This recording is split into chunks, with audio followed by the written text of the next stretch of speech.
हम दिखाते हैं सच। यहाँ देख रहे हैं और मसौढ़ी कोर्ट हॉल के समीप गार्डन रेस्टोरेंट में हैं और बीपीएससी में चयनित हुए हैं। उनसे हम बात करते हैं। सबसे पहले अपना परिचय। मेरा नाम तनुजा श्री है, मैं पटना की रहने वाली हूँ और ये मैंने 67 बीपीएससी क्वालिफाई किया है और मेरा रैंक 282 है। आप चयनित हुए हैं, 67। क्या लोगों के लिए संदेश देना चाहते हैं जहाँ ट्रेनिंग करने के बाद पोस्टिंग होगा, उसमें क्या करना चाहिए? ट्रेनिंग करने के बाद मुझे लगता है कि देखिए एडमिनिस्ट्रेशन रहे या पुलिस रहे, ये सब आप ही की जनता की ही भलाई के लिए और जनता के लिए ही है। तो आप लोग को अगर कोई परेशानी हो तो आप बेझिझक एडमिनिस्ट्रेशन से, प्रशासन से आप मदद लीजिए और लोगों को भी मेरा यही रहेगा कि आप अवेयर रहिए और अगर गवर्नमेंट कोई योजना लाती है या कुछ भी लाती है तो आप ज़्यादा से ज़्यादा उससे आप जुड़ें। तो मैं खुद एक इंस्पिरेशन हूँ क्योंकि मेरा भी जब 56 में हुआ था तो मेरा 2 मार्क्स से छूट गया था पीटी। अच्छा। तो मुझे भी थोड़ा बुरा लगा था कि बताओ मेरे दो मार्क्स से छूट जाना है तो बहुत अपने आप में लगता है कि से क्या फील होता है। हाँ, तो बहुत बुरा फील हुआ था। फिर मुझे लगा कि नहीं, जब मेरा मार्क्स छूटा ही कितना पॉजिटिव, मैंने सोचा कि नहीं 2 ही मार्क्स से तो छूटा है, मुझे थोड़ा और मेहनत करने की ज़रूरत है। मैं थोड़ा और मेहनत करूँगी तो मेरा सिलेक्शन ज़रूर होगा। इसलिए मैंने फिर 2 दिन तक मुझे बुरा लगा, उसके बाद मैं फिर नॉर्मल हो गई, फिर अपना पढ़ाई फिर से स्टार्ट कर दिया।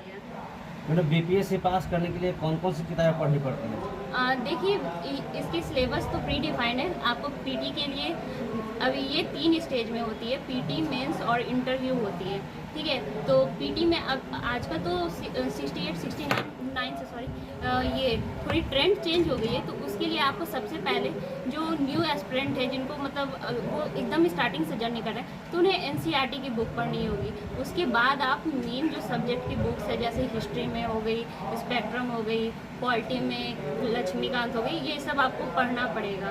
क्योंकि आप मान लेते पीटी आप क्वालिफाई कर दिए, लेकिन आप मेंस में कहाँ से लिख पाएंगे? उसके लिए तो आपको डीप नॉलेज होनी चाहिए ना। मैडम, आप सफल हो गए हैं। जो आप 9th-10th में पढ़ते थे, जब उस सर आपको पढ़ा के पास करवा चुके हैं, उस सर के लिए आप क्या करना चाहते हैं? उनका भी बहुत बड़ा योगदान है। उन्होंने भी मुझे हमेशा से सपोर्ट किया है। उन्होंने भी मुझे हमेशा ये बोला। मेरी पढ़ाई मैंने 10th क्वालिफाई किया केंद्रीय विद्यालय कंकड़बाग से। मैंने सीबीएसई से पास किया, सीबीएसई बोर्ड से। हाँ, साइंस स्टूडेंट हूँ, लेकिन मेरा हिंदी में अच्छा रहा। उसमें मुझे 10 CGPA मिला था और उसके बाद मुझे SST में 9 CGPA मिला था और ये साइंस में मेरा 7 CGPA था। मैडम, आपके कौन से गुरु हैं जो आपको इस सफल तक पहुंचाने का काम किए? गुरु? हाँ, गुरु में तो बहुत लोगों का हाथ है।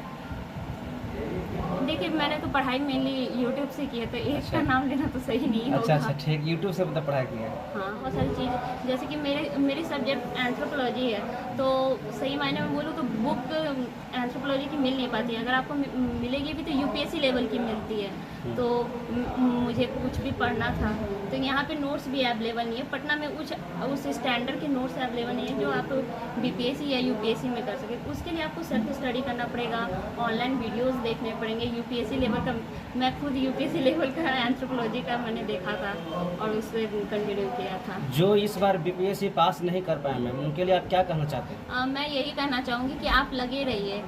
ये दूसरे ग्रह के लोग नहीं आते हैं, ये इसी ग्रह के लोग होते हैं जो क्वालिफाई करते हैं। मेरे जैसे लोग और आप जैसे ही लोग आगे भविष्य में इस जिला को संभालने वाले एडमिनिस्ट्रेटिव बनेंगे, इसलिए आप लगे रहिए। देखिए, मुझे लगता है कि सबसे पहले तो लोगों में अवेयरनेस की थोड़ी कमी मुझे लगती है, तो वो अवेयरनेस का काम मेरा रहेगा। और लोगों में जो गवर्नमेंट की इतनी सारी योजनाएं हैं उसे मैं ग्राउंड लेवल पे हर लोगों तक पहुंचाने का काम करूंगी।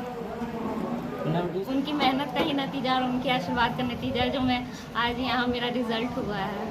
आप बेटा बेटी में अंतर मत कीजिए। आजकल लड़के हों या लड़कियाँ, सभी ये रिज़ल्ट आप ये भी देख सकते हैं, 67 का भी रिजल्ट देख सकते हैं। इसमें काफ़ी लड़कियों ने किया है, इसलिए आप बिना भेदभाव के अपने बच्चों को पढ़ाएं और उन्हें एजुकेशन अच्छे से अच्छे दें स्टार्टिंग में। तो फिर कुछ परेशानियां हुई, फिर मैंने तब भी सोचा था कि मैं अपने इंजीनियरिंग को ही आगे परस्यू करूँगी, पर फिर बाद में मुझे लगा कि नहीं, मुझे एडमिनिस्ट्रेशन में आना चाहिए। उसके बाद मेरा बीपीएससी का जर्नी स्टार्ट हुआ है।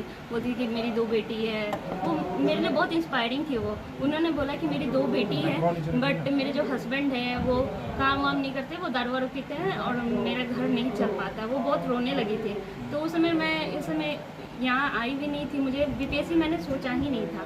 तो उस समय मैंने बोला उन्हें, फिर गवर्नमेंट की इतनी सारी स्कीम्स आती है, तो मैंने उन्हें बताया कि देखिए आप गवर्नमेंट का स्कीम, इसको आपको पढ़ना तो पड़ेगा, आपको बहुत मेहनत करने की ज़रूरत है। आप मेहनत कीजिए, सिलेबस जो है उसे पढ़िए और क्वेश्चंस ये सब आप बनाइए। मेरा योगदान ये रहेगा कि जो भी गवर्नमेंट की पॉलिसीज़ हैं उसे ग्राउंड लेवल तक हर लोगों तक पहुँचाने का मेरा प्रयास रहेगा, ताकि कोई भी उस योजना या उस सहायता से वंचित ना रहे। मैं अपने माता पिता को देना चाहूँगी और मेरे भाई को देना चाहूँगी, क्योंकि जब मैं तैयारी कर रही थी तो मुझे कभी कभी बहुत लो फील होता था, लगता था कि नहीं अब नहीं होगा।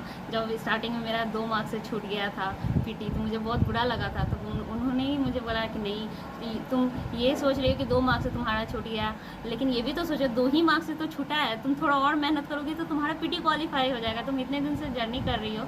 तो उन्होंने मुझे बोला कि इसे निगेटिव मत लो, इसे तुम पॉजिटिव लो कि तुम्हारा 1 से 2 मार्क्स के लिए छूटा है। तो ऐसे बहुत सारे स्टूडेंट होते हैं जिनका 1 या 2 मार्क्स से उनका पीटी छूट जाता है। तो आप डिमोटिवेट मत होइए, इसे आप इंस्पिरेशन की तरह लीजिए। आप ये सोचिए कि हाँ, मेरा तो 1 ही 2 मार्क्स से छूटा है, मुझे थोड़ा और मेहनत करना है और मैं पीटी क्या, मैं तो पूरा बीपीएससी का जर्नी ही क्वालिफाई करना है मुझे। ऐसा पॉजिटिव सोच रखेंगे तो आपको ज़रूर हो जाएगा। इस